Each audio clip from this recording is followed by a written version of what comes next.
for another edition of Bacon in Your Jammies. It is a golden day here in Deerwood, Minnesota. The sun is shining and that just lifts our spirits, or it does mine anyway. So today's edition is going to be making rusks. Rusks are what I would compare to like a biscotti. And this is a recipe of my mom's, and it's very easy, and it makes just a lovely treat to have with your coffee or any treat. Easy for kids. It's pretty simple. So I'm going to start out just by going through the ingredients. So it's eggs and oil, flour, sugar, baking powder, salt, almond flavoring, and then just vegetable oil or canola oil, and then almonds. The recipe calls for slivered almonds. I don't have any. I have sliced almonds. We're making do because it's we're staying at home, and that's it. So let's get started. I have in my batter bowl, I have just mixed up and just lightly beat. You don't have to just mix them up nice. 3 eggs. So into 3 eggs, I'm going to add a cup of sugar, just white sugar. When my husband went to Costco, I guess a few weeks ago, the only sugar they had was the organic sugar, and so it's that kind of brown sugar. It reminds me, it's almost like raw sugar. Reminds me a little bit of the sugar we get in Haiti, but it's great. So 1 cup of sugar, and I had a little scant there, so 1 cup of sugar, and just beat that in, and 1 cup of oil. Again, I'm just using, I guess it is canola oil today. So a cup of that.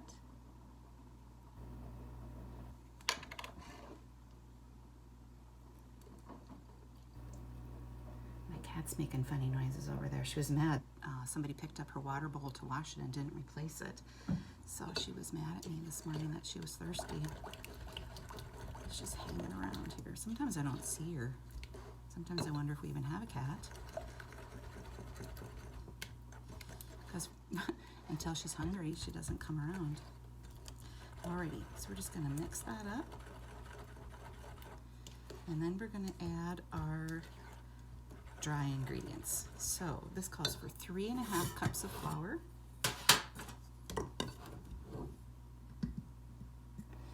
So 1,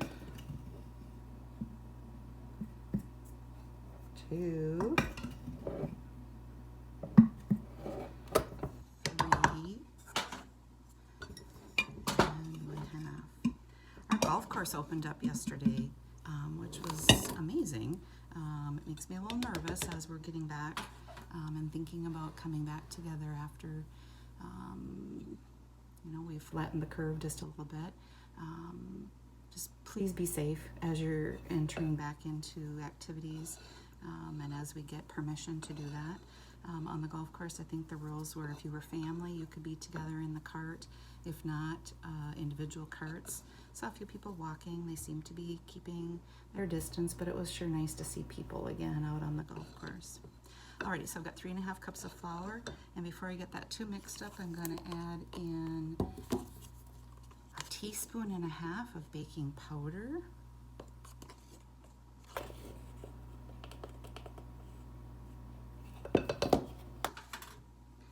And a teaspoon of salt.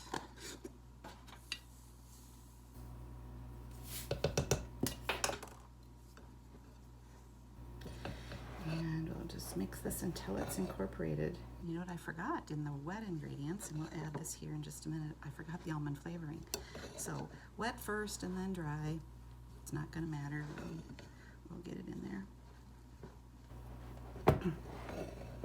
And the almond flavor just gives it a really nice, unique taste. If you don't like almonds, you can use vanilla, or you can just omit that. And you don't have to put the almonds in either. That's just kind of that traditional taste.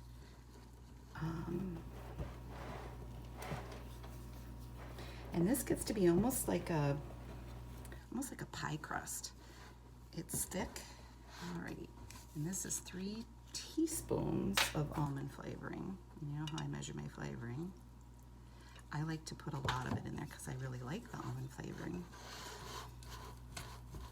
Okay, so don't overmix it. Oh, it smells good. Just get that incorporated. And then what we're going to do, these get baked twice. So we're going to make these into loaves. So I divide them into 2 loaves. Depends on how big you want them. You could do 1 big loaf, I guess. But I'm going to divide this into 2 loaves. So I'm just going to take half of it, or about half of it. And it's you know, it's wet, but it's not wet enough that you can't touch it. So I've got my ungreased cookie sheet ready to go. So you just make it into a loaf, kind of a flat loaf. And about an inch or so tall. And then I'm going to take the second half here. So you're going to bake these at 350 for 35 minutes. And then you're going to take them out and let them cool. You can just let them cool on the cookie sheet for about 15 minutes. And then you're going to put them on a cutting board, and you're going to slice them at a little bit of an angle. So maybe about 45-degree angle. You're going to slice them about 3/4 of an inch, depends on how wide you want them, but about 3/4 of an inch. And then you're going to put those all back, lay them all back on the cookie sheet. So here's my 2 loaves. And I'm going to pop those in the oven for 35 minutes again. Then I take them out, let them cool for 15 minutes, slice them, and then lay all those slices flat on the cookie sheet. Pop them back in the oven for 10 minutes, flip them all, bake them again for another 10 minutes, and then they're ready. Let them cool. You can eat them just as they come out. You can eat them plain. My daddy used to love them with butter on them. You can put butter, you can put jam.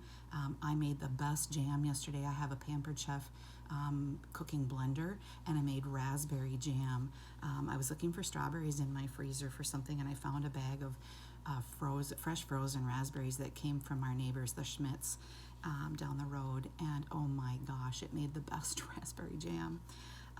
So I've got that. That would be great on there. The other thing, if you want to get really fancy, you can dip them in chocolate, white chocolate or regular chocolate. You can dip the end, you can dip the bottom, and then dip them in more nuts. I've made them at Christmas time with chocolate, and I've mixed craisins in them, and then dipped them in chocolate, and then dipped them again in pistachios. So you can use any kind of fancy stuff you like. I like them just plain, the very best. So that's Rusks. I'll post the recipe in the comments. Thanks for joining in. Have a great day. I love you all.